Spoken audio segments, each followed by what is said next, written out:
नमस्कार, welcome to investing classes by Pranjal. Episode 1। अब episode 1 है तो मैंने सोचा इस सवाल से शुरू करते हैं जो सबसे ज्यादा पूछा जाता है कि हम ग्रेट स्टॉक्स कैसे ढूंढ सकते हैं। How can we pick great stocks. अब इस पे मेरा जवाब होता है कि ग्रेट स्टॉक ना अपने आप में कुछ नहीं होता, ये आपकी जरूरत पे निर्भर करता है कि ग्रेट स्टॉक क्या है आपके लिए। जैसे ग्रेट कार, हर किसी के लिए अच्छी कार अलग हो सकती है। बड़ी फैमिली है तो अलग, छोटी फैमिली है तो अलग, शहर में चलना है तो अलग, ऑफ रोड चलना है तो अलग। अब आप सोच रहे हो कि ये कैसा थ्योरेटिकल फिलोसॉफिकल जवाब दिया है। अच्छा स्टॉक मतलब वो जो अच्छे रिटर्न्स लाके दे, जिसमें हम बहुत सारा पैसा कमाएं। तो ये रटे रटाए थ्योरेटिकल जवाब नहीं चाहिए, प्रैक्टिकली बताओ। देखो प्रैक्टिकली ही बता रहा हूं। अच्छा स्टॉक वो जो आपके लिए अच्छा। इसको एग्जांपल से समझते हैं। मैंने 2017 के आसपास जब डीमोनेटाइजेशन हुआ, 2016 के एंड 17 के आसपास, तो मैंने वंडरला का शेयर लिया था। अब क्या हुआ कि उसी समय जीएसटी आया था तो वो शेयर गिरा, क्योंकि जीएसटी उस समय पार्क्स पे बहुत ज्यादा लगा दिया गया था। फिर डीमोनेटाइजेशन आया तो भी वो शेयर पे फर्क हुआ। फिर अगले साल केरला के फ्लड्स आ गए। अब उनके 3 में से एक पार्क केरला में, तो वो पार्क एक्स्ट्रा 2-3 महीने बंद रहा तो वो शेयर गिर गया। फिर 2020-21 उनके पार्क्स बंद रहे क्योंकि कोविड आ गया, तो अम्यूजमेंट पार्क कौन जाता। तो मेरे लेने के बाद 4-5 साल ऐसे हो गए उस कंपनी के साथ कि कुछ ना कुछ उस कंपनी के साथ एक्सटर्नल प्रॉब्लम्स आ गई, जिसमें वो उसका कोई कंट्रोल नहीं था। लेकिन मैं जैसा इंसान हूं, जो मेरी फितरत है शेयर मार्केट में, कि मैं शेयर लेके भूल जाता हूं, तो मैं बहुत ही पेशेंट लॉन्ग टर्म इन्वेस्टिंग कर सकता हूं। और उसका नतीजा ये हुआ कि 2022 से जब वो शेयर बढ़ने लगा तो मुझे मल्टीपल टाइम्स, कई गुना रिटर्न उसने लाके दिया। तो अब मेरे लिए वो बहुत अच्छा शेयर रहा, क्योंकि मेरे पास पेशेंस था कि मैं 7 साल उस शेयर के साथ बैठा रह सकूं, जिसमें से 4 साल वो शेयर मुझे 0 रिटर्न्स दे रहा था। उसी शेयर में बहुत लोगों ने, आई एम श्योर, या तो लॉस किया होगा या नो लॉस नो प्रॉफिट में निकल गए होंगे उन 4 सालों में, ये सोच के कि ये तो बढ़ता ही नहीं है, इसको लेके हम क्या करें। तो शेयर सेम था, लेकिन फितरत, माइंडसेट से डिसाइड हुआ। किसी के लिए वो शेयर बहुत अच्छा हुआ, किसी के लिए वो शेयर बहुत बुरा हुआ। किसी के लिए वही मल्टी बैगर था, किसी के लिए वही एकदम सुस्त, स्लो, यूजलेस स्टॉक था। तो सेम स्टॉक, कोई उसको अच्छा बोलेगा, कोई बुरा बोलेगा।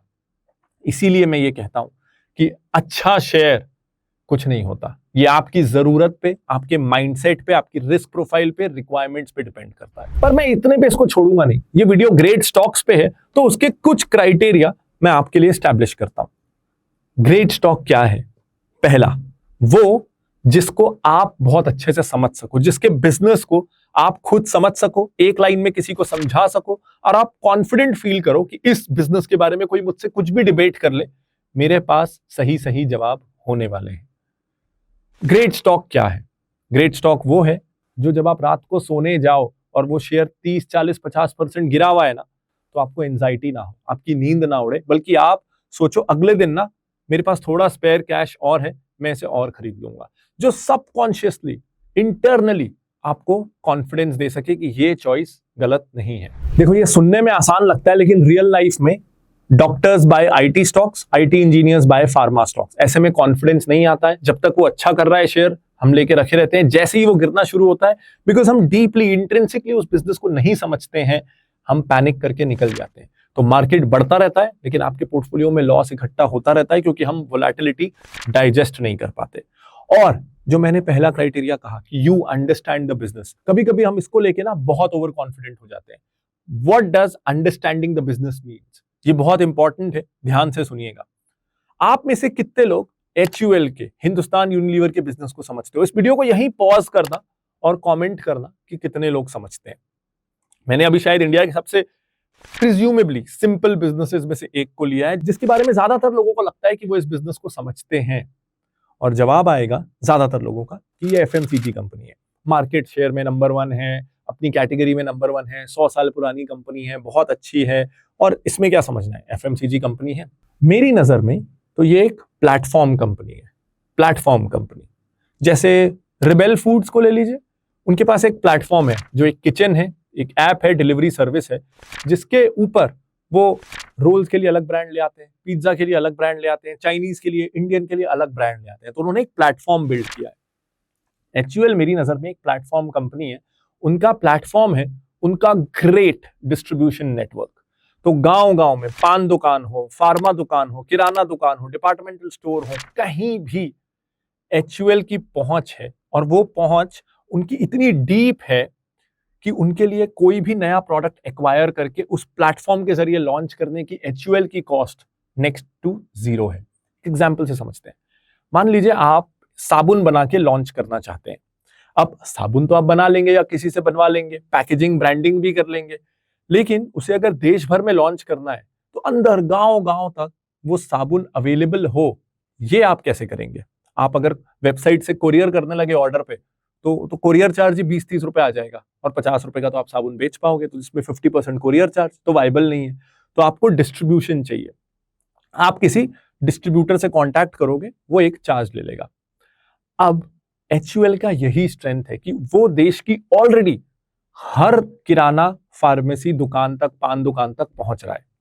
तो कल को अगर उसके 10 प्रोडक्ट्स हर रोज गाड़ी लेके हर मोहल्ले तक जा ही रहे हैं और वो एक 11वां प्रोडक्ट भी लॉन्च कर देता है, तो उसको 11वें प्रोडक्ट को देश के कोने कोने तक पहुंचाने में लगभग जीरो कॉस्ट आएगी, आपकी बहुत ज्यादा कॉस्ट आएगी।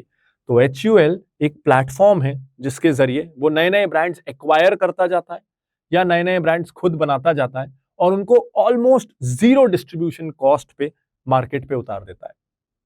इसीलिए उससे कंपीट करना नामुमकिन हो जाता है, क्योंकि अगर मार्केट में कुछ चल गया, उसके पास इतना फ्री कैश फ्लो है कि या तो वो उसे खरीद लेगा या उसके मुकाबले में उसके बराबरी का या उससे सस्ता प्रोडक्ट ले आएगा और उसको शेल्फ स्पेस नहीं मिलेगी दुकानों में। वो दुकानों में जाएगा और कहेगा ये हमारा प्रोडक्ट है, आपको क्या चाहिए? आपके यहाँ अच्छा डव बहुत चलता है या लाइफ बॉय बहुत चलता है, तो ना उसकी थोड़ी सप्लाई की कमी है, आपको वो तभी मिलेगा जब आप ये नया साबुन भी बेचोगे। ये मैं एग्जांपल दे रहा हूं, मैं ये नहीं कह रहा कि वो करता है, लेकिन HUL की ये स्ट्रेंथ है या वो चाहे तो ऐसा कर सकता है कि ये प्रोडक्ट आपको तभी मिलेगा जब आप ये नया प्रोडक्ट भी बेचोगे। इससे दुकान वाला वो नए प्रोडक्ट एकदम से देश में रखने लग जाएगा, लोगों को आदत होने लग जाएगी और जो कॉम्पिटिटर था उसकी शेल्फ स्पेस खत्म हो जाएगी। तो HUL is a platform business. तो जब हम उसको साबुन शैम्पू बनाने की बिजनेस की जैसे देखते हैं तो हम उसको अलग तरीके से एनालाइज करेंगे, ये हम आगे सीखेंगे। लेकिन जब हम उसको प्लेटफॉर्म कंपनी के जैसे देखते हैं तब हम उसे अलग तरीके से एनालाइज करेंगे। तो इतने सिंपल बिजनेसेस भी ना, जो हम अज्यूम कर लेते हैं कि हम समझते हैं, कई बार हम नहीं समझते हैं। हम आगे सीखेंगे। लेकिन अगर आप इस तरह से इन डेप्थ ना सिर्फ balance sheet analysis, P peg ये सब क्या होता है वो सीखना चाहते हो, बल्कि रियल बिजनेस एनालिसिस सीखना चाहते हो, रियल वर्ल्ड में जो काम आए वो फाइनेंशियल स्टेटमेंट एनालिसिस सीखना चाहते हो, तो आप ज्वाइन कर सकते हो my first stock market course को, जिसका लिंक आपको डिस्क्रिप्शन, कार्ड और पिन कमेंट में मिल जाएगा। और यहाँ हम इसी तरीके से लाइव कंपनियों के एग्जाम्पल के साथ आपको बिजनेस एनालिसिस, स्टॉक एनालिसिस और वैल्यूएशन एनालिसिस सिखाते हैं। आज का गोल्डन रूल ये है कि आप अच्छे शेयर्स में इन्वेस्ट करोगे, लेकिन वो अच्छे शेयर्स जो आपके लिए अच्छे हैं, किसी दूसरे के अच्छे शेयर्स में नहीं, क्योंकि जैसे ही वो वोलेटाइल होगा आप उसमें से पैसा नहीं कमा पाओगे। दूसरा सवाल ये आता है कि मुझे मल्टी बैगर्स कैसे मिलेंगे, मुझे तो जल्दी बहुत सारा पैसा कमाना है। देखो सच ये है, ईमानदारी से बता रहा हूं, मल्टी बैगर्स किसी को पता नहीं होते। मल्टी बैगर्स हमेशा हाइंडसाइट में होते हैं, हमेशा पीछे देखने से मल्टी बैगर्स दिखते हैं। आगे के लिए आप क्या कर सकते हो, आप 15-20 आपके लिए जो गुड ग्रेट स्टॉक्स हैं उनको लेके रख सकते हो और उसमें से कुछ अपने आप हो सकता है मल्टी बैगर बन जाए। तो आप वो करिए जो आपके कंट्रोल में है, आपके लिए जो अच्छे शेयर्स हैं वो लेके रखना। मल्टी बैगर उसमें से होने होंगे ना, अपने आप हो जाएंगे, यू कांट कंट्रोल इट। इसमें अगला सवाल ये आता है, अगर मैं ऐसे जाऊंगा शेयर्स लेने तो मैं तो बहुत ही कम कंपनियों को समझता हूं, मेरे को तो ज्यादा कंपनियां पता ही नहीं, मेरा तो 5000 कंपनियां मार्केट में है, मेरे को तो 50 पसंद है, 50 पता है और तो पता ही नहीं, तो मेरा तो इन्वेस्टेबल यूनिवर्स बहुत छोटा हो जाएगा। मैं कहता हूं यही तो अच्छी बात है, आपको आपके पोर्टफोलियो में 10, 15, 20, 25 शेयर ही तो चाहिए ना। तो अगर आपके पास 50 कंपनियां भी हैं जिनको आप समझते हो तो आपका काम आसान हो गया। वरना जिंदगी भर लोग जब स्टॉक एनालिसिस करना शुरू करते हैं तो उन 5000 कंपनियों में से बास्केट को छोटा करने में लगे रहते हैं, घंटों, हफ्तों, महीनों बर्बाद करते हैं बास्केट को छोटा करने में। लेकिन ये रूल से वैसे ही आपका बास्केट 95% छोटा हो गया। तो ये तो अच्छी बात है ना, आपको जिंदगी में 2, 4, 5 बड़े स्टॉक्स चाहिए, वो उन 50 में से भी आ जाएंगे जो आप समझते हो। मुझे इस मार्केट में 10 साल से ज्यादा हो गए एनालाइज करते हुए, आज भी मुझे लगता है मुझे 100-150 कंपनियों से ज्यादा पता नहीं होगी, इतनी ही पता है, उसमें से 20 ही तो चाहिए। तो इतनी पता होना भी काफी होता है। अब इसके बाद एक सवाल ये आता है, लेकिन मुझे जो कंपनियां पता है ना वो तो बहुत ही सैचुरेटेड सेक्टर्स में है, फिर ईवी हो, सोलर पावर हो, ये ग्रोथ सेक्टर्स में मैं कैसे इन्वेस्ट करूंगा? इसका जवाब ये है कि आप अभी बिगनर हो ना, आप शुरू कर रहे हो, तो आप कॉम्प्लेक्स चीज की तरफ क्यों जाना चाहते हो कि फ्यूचर में क्या होगा? क्योंकि फ्यूचर बहुत अनसर्टन होता है, उसमें विनर क्या होगा, किस तरफ जाएगा फ्यूचर, अनसर्टन होता है। आप तो इस्टेब्लिश्ड कंफर्टेबल सेक्टर्स में जाइए जिसके बारे में आपको पता है और जिसके विनर्स डिसाइडेड है। क्योंकि अगर कोई सैचुरेटेड सेक्टर है ना जहां बहुत ज्यादा इनोवेशन नहीं हो रहा, तो वहां कॉम्पिटिटर के पास स्कोप नहीं होता नंबर 1 प्लेयर को हटाने। इसी कारण तो एफएमसीजी में एचयूएल 100 साल से नंबर 1 है, सिगरेट्स में आईटीसी नंबर 1 है, दूर है ना सिगरेट से, लेकिन कार्स में 40 साल से मारुति नंबर 1 है, हीरो होंडा पहले नंबर 1 थी, दोनों अलग हुए तो एक नंबर 1 है, एक नंबर 2 है। स्टैब्लिश्ड सेक्टर्स में ना लीडर को हटाना मुश्किल होता है, और आप लीडर में बेट करोगे तो सालों साल पैसा कमाओगे। फिर जैसे जैसे एक्सपीरियंस बढ़े वैसे वैसे थोड़ी अननोन टेरिटरी में जाइएगा, लेकिन शुरू के 5 साल तो अपने कंफर्ट जोन में रहिएगा। लाइफ में कंफर्ट जोन से बाहर रहिए, स्टॉक मार्केट में कंफर्ट जोन में रहिए। और अगर आप और बिजनेसेस को समझना चाहते हो, अपने कंफर्ट जोन का दायरा थोड़ा बढ़ाना चाहते हो, या बस जो आपके पास स्टॉक्स हैं उनके बारे में हमारा क्या ओपिनियन है ये जानना चाहते हो, तो आप सब्सक्राइब कर सकते हो फिनोलॉजी 1 को, जहां हर हफ्ते हमारी टीम एक स्टॉक को डीपली एनालाइज करके उसकी रिपोर्ट आप तक शेयर करती है, ताकि आप देख सको कि आपका एनालिसिस हमसे मैच करता है कि नहीं, या एक नई कंपनी, एक नए सेक्टर के बारे में आप जान सको फिनोलॉजी 1 सब्सक्राइबर्स के लिए। तो इसका लिंक आपको वीडियो के डिस्क्रिप्शन में और ऊपर कार्ड में मिल जाएगा। This is Pranjal Kamra signing off. Bye bye.